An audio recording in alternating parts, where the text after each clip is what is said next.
premier niveau pour voir ce que c'est que le monde artistique, que ça se... Voilà. Je vais pas vous raconter, mais c'est des souvenirs super qui me restent à... Et je regrette pas ce passage parce que il fallait ça pour que je comprenne ce que c'est que le monde des artistes, tu vois ce que je veux dire? Ça n'a rien à voir. Il y a le public, on gérait des publics de, allez, voilà, jusqu'à 20 000 personnes. Ah ouais. J'ai géré jusqu'à 20 000 personnes. Moi. Ouais. Avec une équipe quand même, hein, une bonne dizaine d'agents. Voilà, 20 000 personnes pour des gros concerts à l'américaine. Attends, t'as à peine quoi? J'avais 25 ans. Ça, là, dans mes 3 dernières années, 4, voilà, je m'en rappelle. Juste avant 30 ans, je commençais à me perfectionner. Mais après, il y a un moment, c'est bon, t'arrives au sommet de ton métier, tout. Tu sais, soit tu vas évoluer pour être, genre, voilà, tu vas être chef, voilà, responsable. Tu vas passer, au mieux que tu sois un agent, tu vas gérer une équipe de 10, 20, 30 ou responsable. Voilà, où tu montes une boîte et tu rentres, comme il a fait mon pote là, dans le sud. Voilà, il a monté sa boîte, il a constitué une équipe. Par contre, lui s'est dit, je me casse d'où j'ai eu mon expérience. Et lui, je te raconte pas hein, qui l'a accompagné. Hein. Ah ouais, lui, mon pote Stéphane Bissac, qui l'a accompagné, qui l'a suivi, qui l'a expliqué, tiens, je t'emmène à l'hôtel, tout ça. On suit chauffeur de sécurité, tout un truc. Mais laisse tomber. C'est pour ça qu'il arrive au haut niveau. Il a dit, je monte une boîte et je vais prendre un secteur où beaucoup plus de, comment dire, bah ouais, de stars, surtout du monde, qui vont pouvoir voilà, les réceptionner. Lui, il a l'expérience et voilà. Et il n'a pas quitté ce métier. Voilà. Il est toujours dedans. Avec, voilà, par contre, avec un poste à responsabilité, euh, il gère une grosse équipe, il gère la société et c'est mon pote. Voilà, ça me fait plaisir, ça c'est clair. Après à Paname, lui il est dans le sud, il se casse pas la tête. Dans le sud, Nice, tout ça, 0683 et la région, les Alpes, tout ça.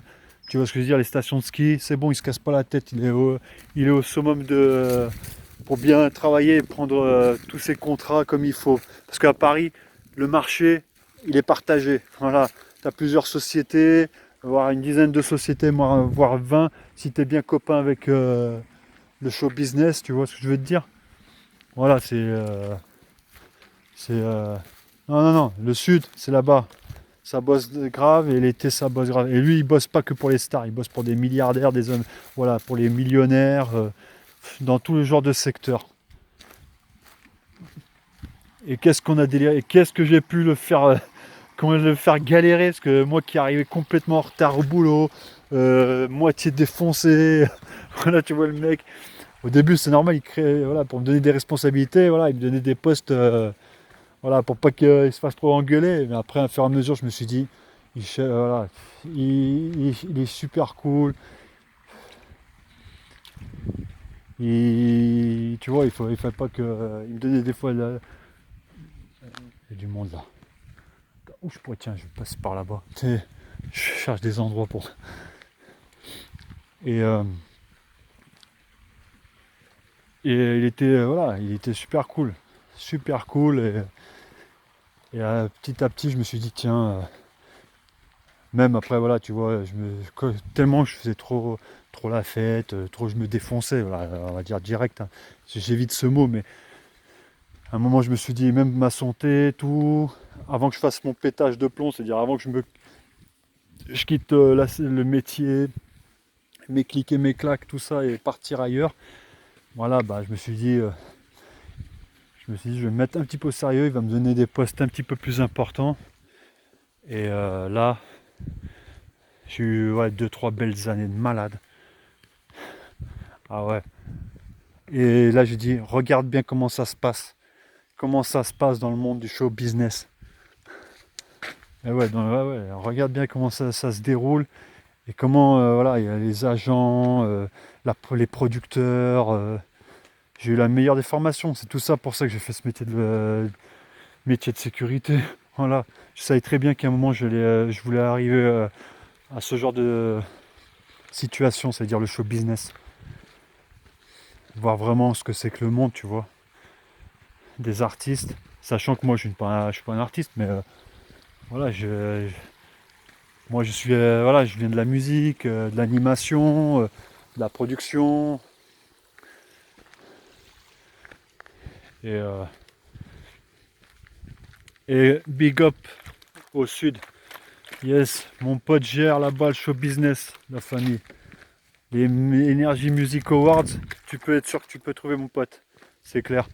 Bon, après, je peux dire son nom, prénom, parce que Vissac, il y en a des milliers. Stéphane, il y en a des milliers. Tu mets sur Google Stéphane Vissac, voilà, je suis tombé sur je sais pas combien de personnes qui ont le même prénom et nom. Alors je vais dire, voilà, après il a une société de sécurité et il accompagne vraiment des célébrités.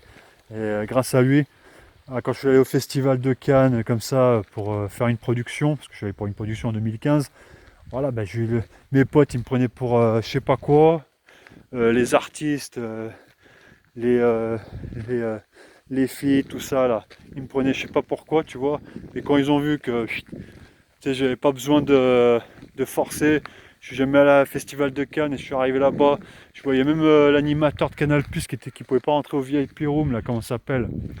Il est sympathique, on a déliré en plus. Mais il me dit, voilà, il a été interdit parce que je pense apparemment il a dû vraiment éclater la boîte. Et moi, je suis rentré comment? Ouais, j'étais en tongs au VIP room. J'avais un short et, non, et tout le monde dedans, bah voilà, bah, ils étaient tous. Attendez les amis, moi, je crois au destin. Je trouve un petit bout de papier qu'on trouve sur les papillotes. Vous voyez le truc? T'en trouves souvent ça, tu sais, en plein hiver, tu sais, après Noël, et des bouts de papier comme ça, tu vois. Et ben dis-toi, cette année, après les fêtes, quand je suis revenu de Paris, tout ça, je suis dans la forêt que je connais le plus, c'est dans une autre région, et je suis tombé sur des bouts de papier comme ça, tu vois, avec des proverbes, des citations, voilà, tu vois ce que je veux dire, tu connais. Et ben là, j'en trouve un, et c'est rare. Je l'avais pas vu, je l'ai ouvert, il était plié en quatre. Alors écoute bien, la parole est moitié à celui qui parle, moitié à celui qui écoute. Michel de Montaigne. Je te le mets en face, tu me crois pas. Regarde. Ah bah merde, si c'est à l'envers, peut-être tu peux le voir. Ah, voilà, je te l'ai dit. Ah, ça me parle bien parce que moi, depuis tout à l'heure, je parle comme un perroquet là. La parole est moitié à celui qui parle, moitié à celui qui écoute. Michel de Montaigne.